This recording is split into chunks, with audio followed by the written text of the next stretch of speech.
अस्सलाम वालेकुम। आज की वीडियो में हम बात करेंगे कि फाइनेंस एक्ट 2025 आने के बाद जो सेक्शन 21 और सेक्शन 22 थे इनकम टैक्स ऑर्डिनेंस के, उनके अंदर कुछ तब्दीली आई है। तब्दीली से मुराद ये है कि उनके अंदर कुछ क्लॉज ऐड की गई हैं फाइनेंस एक्ट 2025 के ज़रिए। वो क्लॉज क्या हैं, हम उनको आज के टॉपिक में डिस्कस करेंगे और उसको हम एग्जाम्पल के साथ जो है समझेंगे।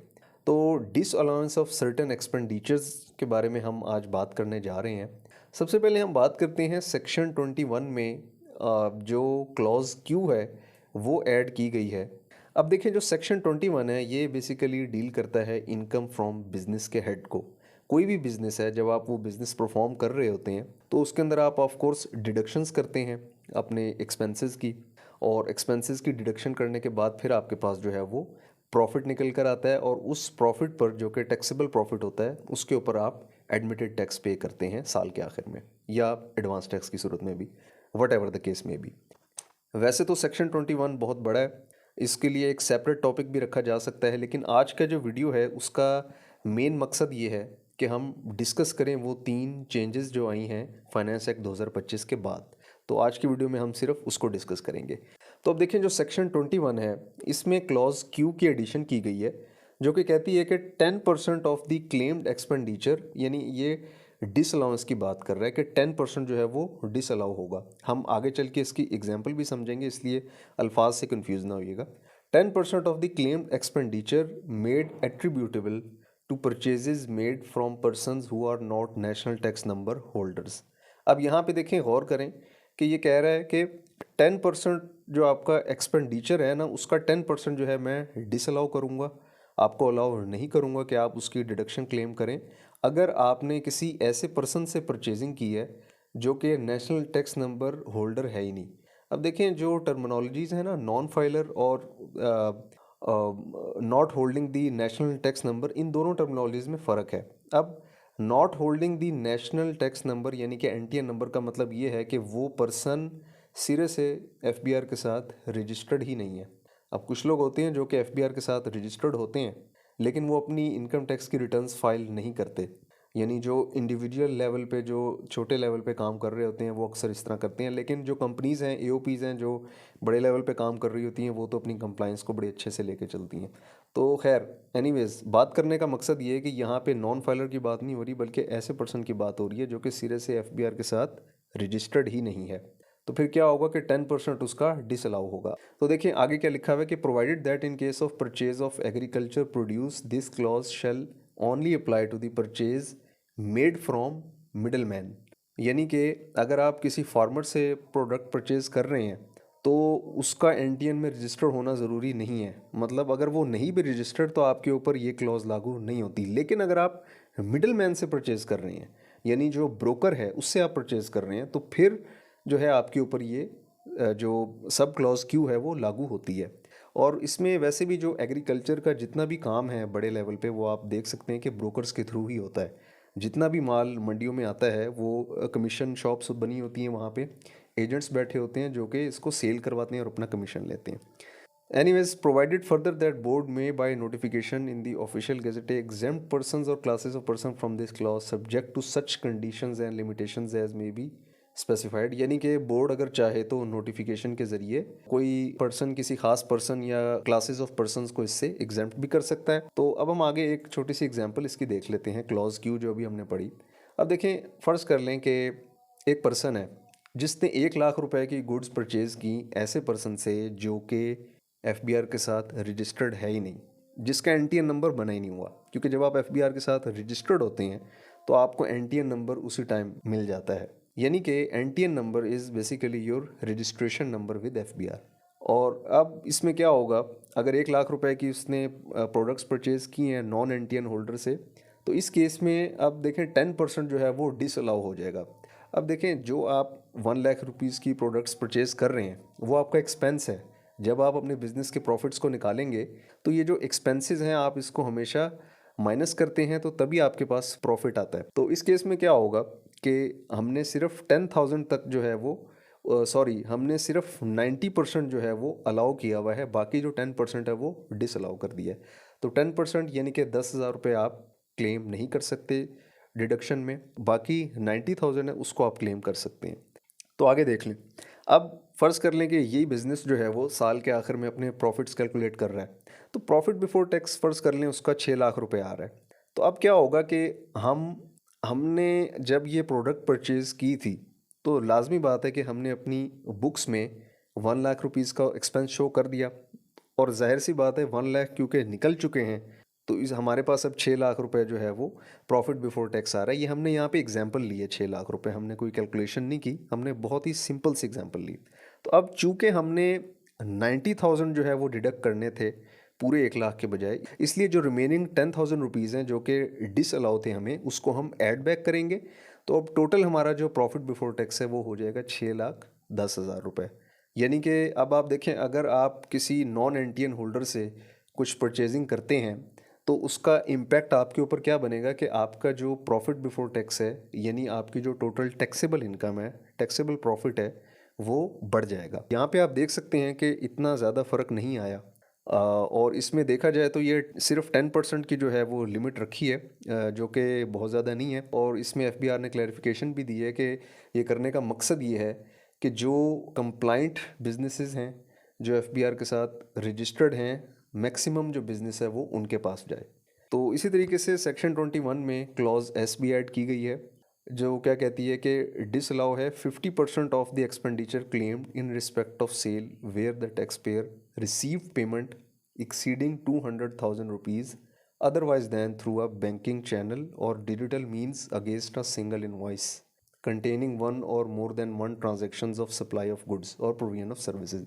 यानी चाहे आप गुड्स सप्लाई कर रहे हैं या चाहे आप सर्विसेज दे रहे हैं, कोई भी, वट एवर द केस में भी, अगर आपके क्लाइंट की जो टोटल बिल है जो उसने आपको पे करना है, चाहे वो किस्तों में पे कर रहा है या एक ही बारी में पे कर रहा है, अगर वो टोटल बिल जो है वो 2 लाख रुपए से ज़्यादा है और वो अमाउंट आपने बैंकिंग चैनल के बजाय कैश में रिसीव कर ली, तो फिर उस केस में आपका जो 50% है expenditure in respect of that sales, यानी कि वो जो आपने सेल्स की हैं उसकी जो कॉस्ट ऑफ गुड्स है या जो डायरेक्ट कॉस्ट है, यानी कि वो प्रोपोर्शनेट होगा उसका, उस लिहाज से जो 50% है वो उसमें से हम माइनस कर लेंगे। आगे एक एग्जांपल देखते हैं, उसको फिर हम समझते हैं।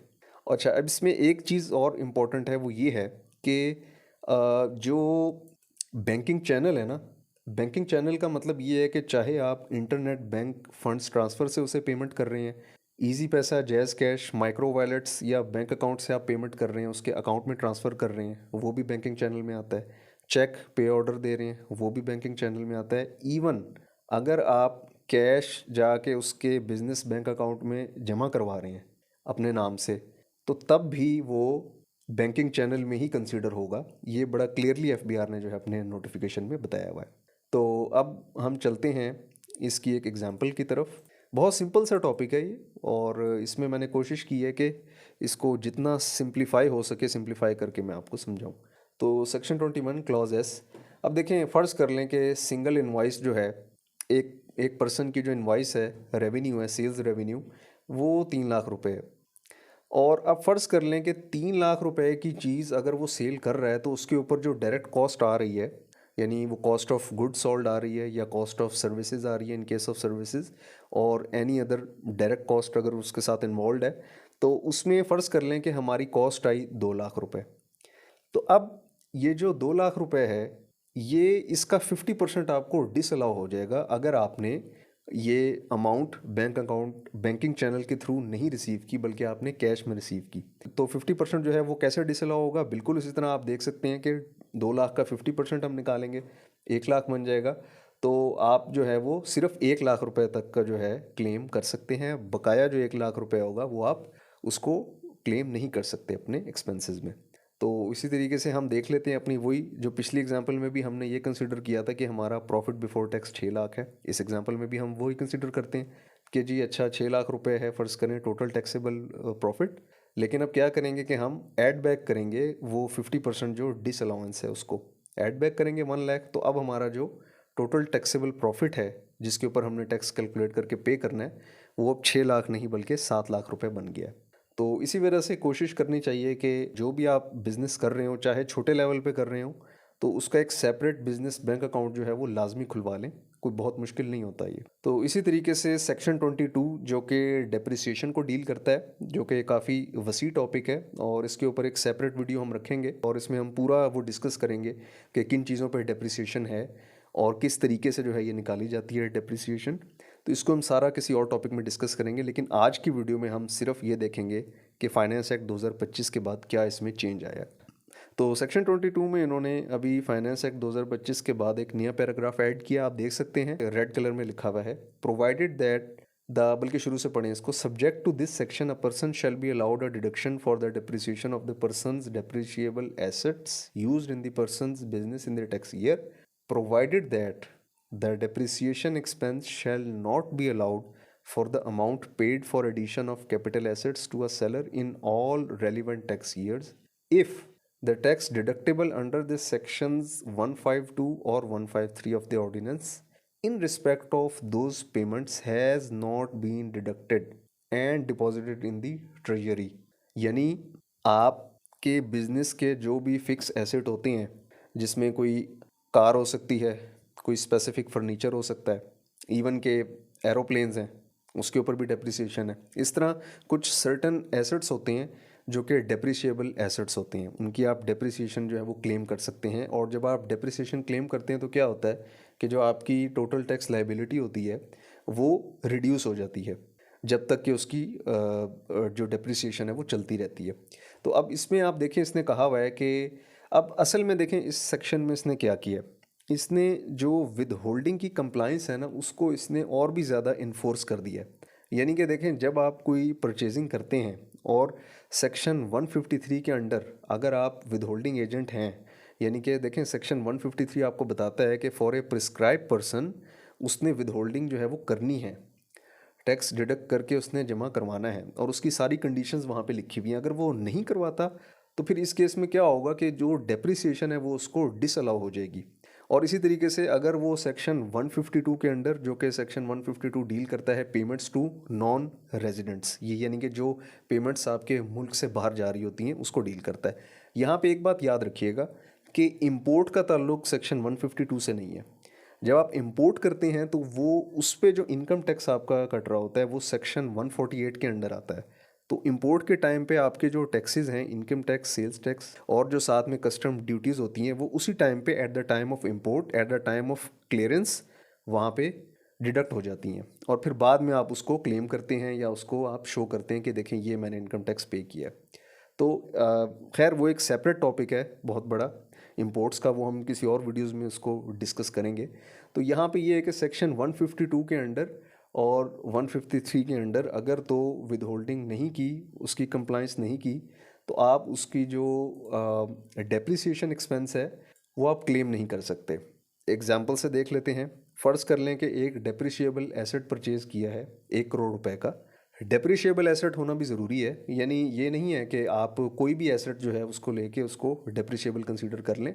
जो हमारे इनकम टैक्स ऑर्डिनेंस में स्पेसिफिक एसेट्स जो हैं वो डिस्कस हुए हुए हैं, वही डेप्रिशिएबल एसेट्स हैं, वो हम डिस्कस करेंगे किसी वीडियो में। तो डेप्रिसिएशन का रेट फ़र्ज़ कर लें 20% है, रिड्यूसिंग बैलेंस मेथड है। अब क्या होगा कि साल के बाद 1 करोड़ का 20 लाख आप लें तो ये 1 करोड़ का 20% आप अगर करें तो ये 20 लाख रुपए आपके बन जाते हैं डेप्रिसिएशन की मद में। तो अब आप इसको किस तरह से करेंगे, देखें टोटल टैक्सेबल प्रॉफिट आपका फ़र्ज़ कर लें साल का बन जाता है 6 करोड़। तो 6 करोड़ में से आप वो जो डेप्रिसिएशन आपने निकाली है वो आप माइनस कर देंगे और फिर जो बकाया अमाउंट बचेगी वो आपका होगा टोटल टैक्सेबल प्रॉफिट, यानी इस अमाउंट पे अब आप अपना टैक्स कैलकुलेट करेंगे। तो इस तरीके से जो है डेप्रिसिएशन का बहुत फ़ायदा होता है आपको बिज़नेस में। लेकिन उसके साथ साथ एक ये पॉइंट भी है कि डेप्रिसिएशन, अब फ़र्ज़ कर लें अगर आप किसी गाड़ी पे डेप्रिसिएशन अगर क्लेम कर रहे हैं और वो आप गाड़ी अपने बिज़नेस में यूज़ कर रहे हैं, लेकिन जब वो कार सेल होगी तो उसके जो गेन आपको मिलेगा ना वो इनकम फ्रॉम बिजनेस में ऐड होगा, वो एग्जाम्प्ट नहीं होगा गेन। वैसे अगर आप कोई कार सेल करते हैं जो आपका बिजनेस एसेट नहीं है, आपका अपना पर्सनल एसेट है, उस पर किसी किस्म का कोई गेन टैक्स नहीं है।